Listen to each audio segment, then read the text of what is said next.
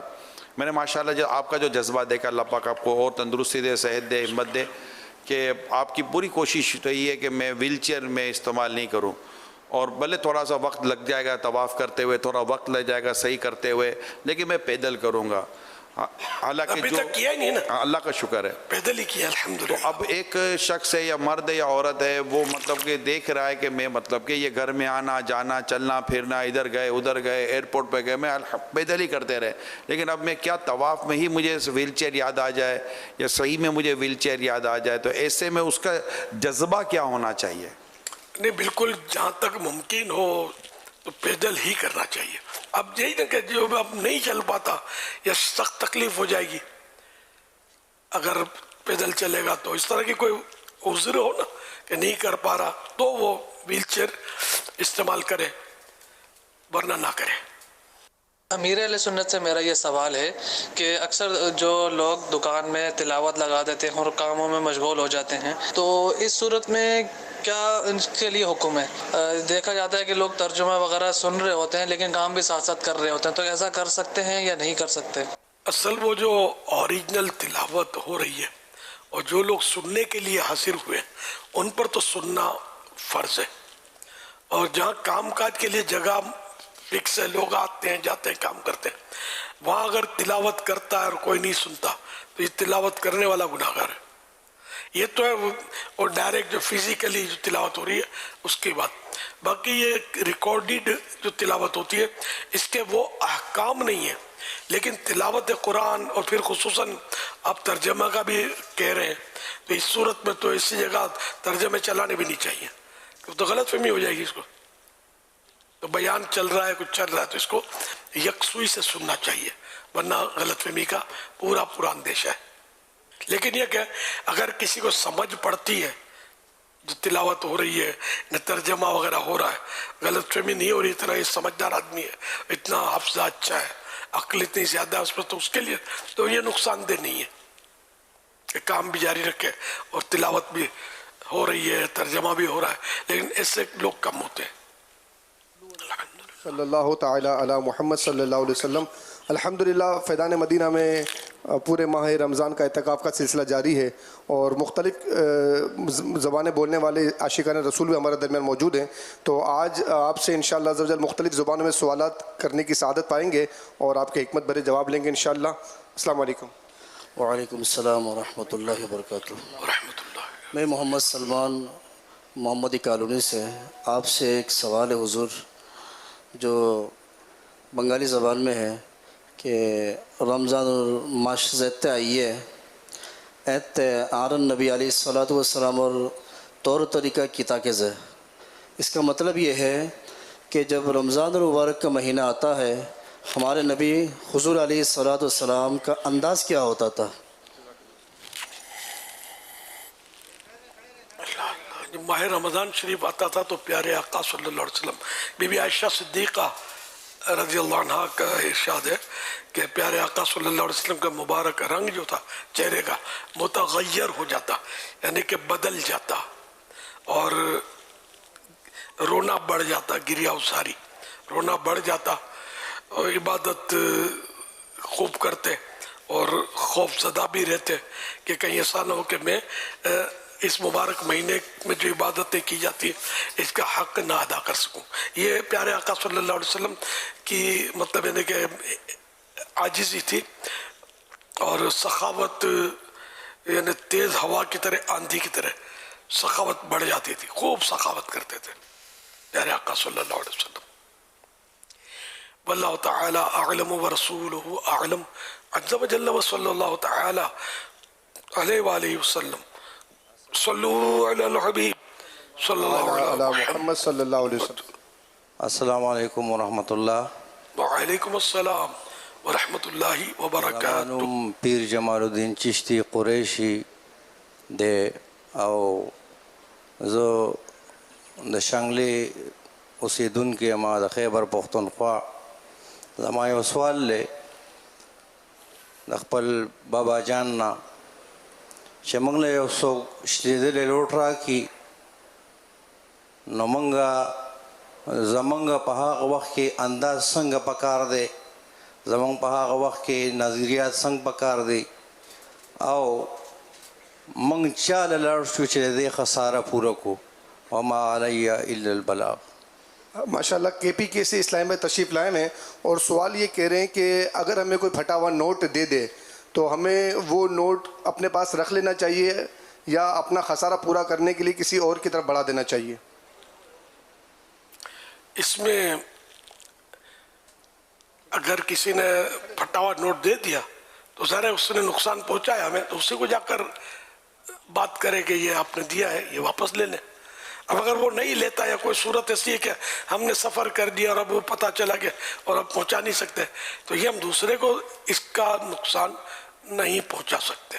شیخ عبداللہ خیاط رحمۃ اللہ علیہ کہیں تشریف لے گئے تو اپنے جو خادم تھا اس کو مطلب سونپ کر دکان تشریف لے گئے.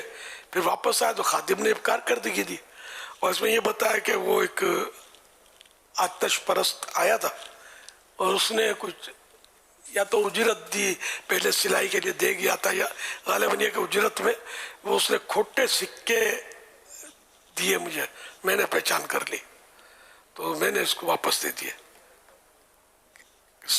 صحیح رقم دو. تو یہ یوں سوچ کر ہو سکتا ہے کیا ہو کہ مجھے شاباش ملے گی. شیخ عبداللہ خیاط رحمۃ اللہ علیہ فرمانے لگے کہ یہ مجھے تو کئی بار دے چکا ہے کھوٹے سکے، تو میں تو اس کا لے لیتا ہوں، یہ نہیں کہ مجھے سمجھ نہیں پڑتی، میں لے لیتا ہوں کہ میں نہیں لوں گا تو کسی اور مسلمان کو دے گا، یہ ان کو نقصان پہنچا دے گا، تو میں خود ہی یہ نقصان برداشت کر لیتا ہوں. اس طرح اپنے خادم کو سمجھایا. تو یہ ظاہر ہے کہ یہ ایک نادر صورت ہے، یہ اللہ والوں کے اپنے انداز ہوتے ہیں اور ایسا کرنا واجب بھی نہیں ہے، لیکن مسلمانوں کی خیر خواہی کا ایک نرالا انداز ہے، یونیک اسٹائل ہے. تو یوں اگر کسی سے آپ نے لے بھی لیا یا آ گیا اور دوسرے کو ٹکائیں گے تو گناہ گار ہوں گے. اس نے دھوکہ دیا، اس کا مطلب آپ دوسروں کو دھوکہ دے دیں، یہ کیسے ہوگا؟ کہ آپ کی جیب کٹ گئی، آپ کسی اور کی جیب کاٹ لیں، میری جیب کٹی ہے میں کیا کروں، تو یہ جائز نہیں ہوگا. اچھا وہ شاید وہ جلدی میں نکل گیا، وما علیہ الا البلاغ، یہ قرآن مجید میں اس طرح ہے، وما علینا الا البلاغ، بلاغ المبین، بلکہ اچھا ہاں تو صحیح تو یہی ہے، آیت ہے نا قرآنی، تو اس میں وما علینا الا البلاغ المبین. اصل میں وہ اگر تو قرآن کی آیت پڑھیں گے تو پھر وما علینا الا البلاغ، اور ویسے ہی عام طور پہ بہت سے مقررین کا طریقہ کار، یعنی سب کا نہیں دیکھا نا، علماء کو اتنا زیادہ دیکھا ہے، علیہ پڑھتے ہیں، یعنی مجھ پر جو ہے وہ واحد میں. جی اچھا ہاں، تو انہوں نے اگر آیت نہیں پڑھی ہے پھر تو ٹھیک ہے. عام طور پہ علماء کو وما علینا الا البلاغ میں نے تو سنا ہے. ہاں صلو علی الحبیب صلی اللہ علی محمد. بلوچی زبان میں بھی انشاءاللہ ایک اسلام میں سوال عرض کریں گے. السلام علیکم ورحمۃ اللہ وبرکاتہ. وعلیکم السلام ورحمۃ اللہ وبرکاتہ. میں نام علی رضا بگٹی ہیں، مسوئی ضلع ڈیرہ بگٹی بلوچستان حاضر بھی تھے گا. یک مہینہ اعتکاف وسطہ پا ماشاءاللہ.